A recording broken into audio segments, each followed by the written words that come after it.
There's a huge collective message coming through right now, and wow. So I was playing around. I have like a summer nose thing going on. I'm doing a lot of clearing in my third eye, crown, just a lot of clearing of a lot of things. And personally, and the couple of the people around me, it came through that we are now in a level of clearing of the physical. You know, we're always working on the spiritual, the emotional, the mental, you know, all this stuff. And it's like, guys, it's time. It's time, it's time, it's time to get in your body. And so, yeah, I was giving someone else a reading, and I thought, I'm going to, because I don't do tarot. I have a tarot deck that I was gifted that's awesome because it's all Greek mythology, and the way they spin it, I'm going to read exactly word for word, and you'll get something out of it for sure. Everybody will get something out of this. So what card popped up? The Death card. I'm just like, what? Are you freaking kidding me? This. Okay. Now, I'm going to read the description and leave it up like this so you can see it. Okay, this is so good, you guys. I think all of us, and if you say that you're not going through this, then either you will be or you're just joking, you know. Okay. I'm going to try to hold it steady. The card of death portrays a figure shrouded in black robes, his face hidden beneath a dark helmet. His hands are open to receive the gifts offered by the tiny human figures who kneel before him. One gives him a golden crown, another a pile of coins. The third, a child, hands him a flower. Behind this dark figure, a leaden river flows. On the near side of the river, the earth is cracked and barren. On the far shore, the land slowly brightens and turns green beneath a rising sun. And then there's like little connotations. The river Styx, which means hatred, was envisioned as a leaden and forbidding river because it represents a stage we must pass through in order to reach the riches of the underworld. This is the state of sadness and mourning which are necessary to live a life as joy and celebration. The rising sun suggests a new future, although the souls who kneel before Hades are still unaware of it. The child who offers the flower is an image of the childlike trust in change, which can help us to deal with the process of mourning. Only the child is unafraid of expressing grief. Okay, so let's read all about this. So this is very symbolic. This is where we are right now, okay? So many of us are in transition right now. So many of us are losing parts and thinking we can hold on to things in order to get the new, and we can't. It's always about releasing the old in order to get the new. And this speaks about it. It's so good. So listen up. And they're using Greek mythology as the parallel. Okay, here we meet the dark god Hades, lord of the underworld, whom we first encountered in the card of the Empress as the abductor of Demeter's daughter Persephone. In myth, Hades was known as the Invisible. He was also called Pluto, which means riches, because his realm was full of hidden wealth. Hades was a son of the Titans Kronos and Rhea, who were rescued by his brother Zeus when Kronos had disgorged his children. Zeus then gave Hades the kingdom of the underworld as a share of his inheritance. Over this domain, the dark god ruled as absolute master. When he emerged into the daylight world, his helmet rendered him invisible so that no mortal could see him.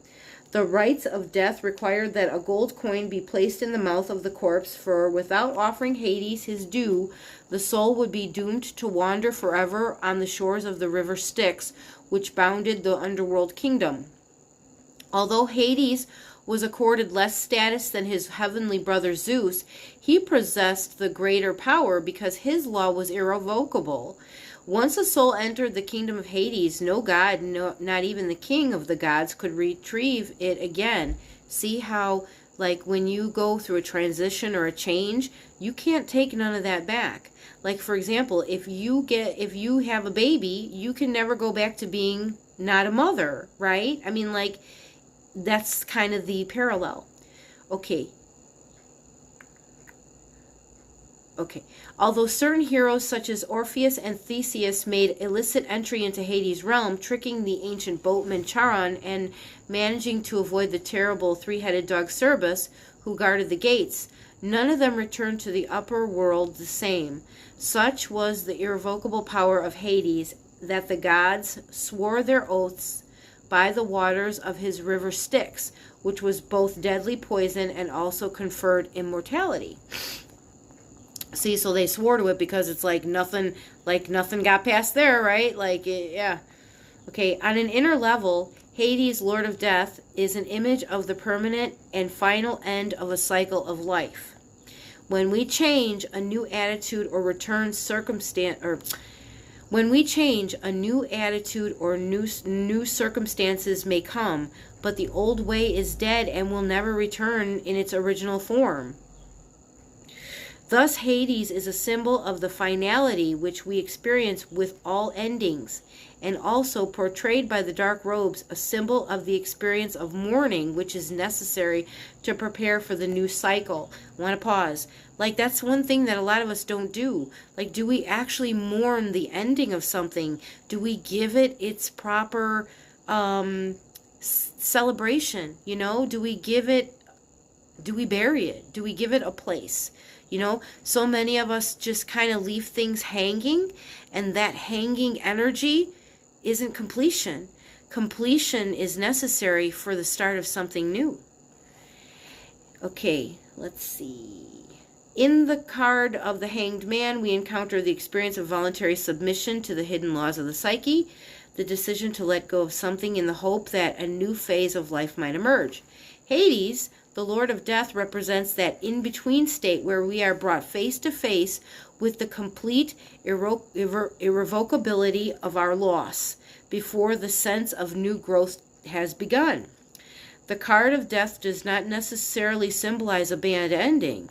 The experience of irrevocable ending can accompany such joyful events as marriage or the birth of a child. But these events not only connotate a new beginning, they also mean the death of an old way of life, and that loss must be acknowledged and mourned. Thus we have such modern rituals as stag parties to acknowledge the loss of the bachelor state. Women, and men for that matter, are often unaccountably depressed at the birth of a child because there has not yet been an acknowledgement that a phase of life has died at the same time that a new thing has been born. Thus, coin must be paid to Hades because he presides over all endings and new beginnings, and the ending is as important as the beginning and must be recognized and felt. See, that's something I think as humans we miss. We really miss that, don't we? We do not finish something. We think like that, you know, oh, if we just leave it hanging, maybe we can continue to, you know, live there. But that's where we have, like, example, I know a lot of people who are stuck living still in their heydays of their high school years. Let it go. It's okay to love those memories, but don't live in those memories because that place is gone. And you cannot get a brand new, loving, amazing new life if you still think that you're living in those days of the high school, you know, stuff like that. Okay.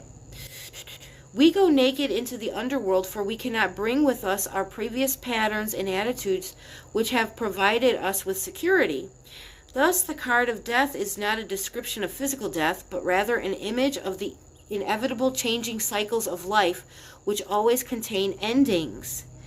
Through the eyes of Hades, life can be seen as a constant procession of deaths, beginning with the leaving of the comforting waters of the womb for the harsh reality of separate physical existence. Never again will we live in the blissful paradise of the mother's body. Childhood must die for adolescence and sexual development to begin. And youth, However strenuously we prolong it with diet, exercise, and cosmetics, will eventually die to make way for the maturity of middle age. Every relationship, even the best, has its cycles of endings and beginnings, for our feelings change as time passes and our understandings of another person grows. We leave our single state behind in marriage, and our eternal youth behind with the birth of children who remind us of our own mortality. Thus Hades, the Lord of Death, is our invisible companion throughout life, to whom we must pay our due. On a divinatory level, the card of death implies that something must come to an end. Whether or not this experience is painful depends upon the person's capacity to accept and recognize the necessity of endings. The card of death can augur an opportunity for a new life, if one can let go of the old one. Thus the fool enters the underworld, leaving behind him his previous life to prepare for an unknown future. And for the final thing to say is, how many of us are transcending into a crystalline body? Who really knows what that's all about? Are so many of us going through sickness, pain, almost like an explosion within our body right now because we are holding on to old ideas of how our body should be? Maybe we should just relax, release, and let go, knowing that we need to do the next right thing for our body as we are guided, and that may look different for every single person, and just trust that whatever we do is correct, because each one of us are multi-dimensional beings, so our soup, our recipe is different from someone else, right? So what are we all going through right now? So many of us are going through emotional, mental, or physical pain right now. And why is that? Are we willing to release, truly release, and move forward? Because we cannot release without paying our coin, right? So in order to move into this new thing that we really want, do we want to be these higher, elevated, up-leveled beings? Well, what are we willing to release? And do we really feel like, can we really continue to live the way we've been living? We've never done this before. So to one person, it may look like moving into a community out in the forest. To another person, it may be looking like living into a new life in a high-rise. Another person, it may be something else. So it's our own experience. We're all doing certain things on our own, individually, collectively. We need to remain within unity because we all need each other. We certainly cannot do this without each other, but we need to definitely hold space for that release, that complete and utter release that is necessary in order to find each one of our places. Thank you for listening.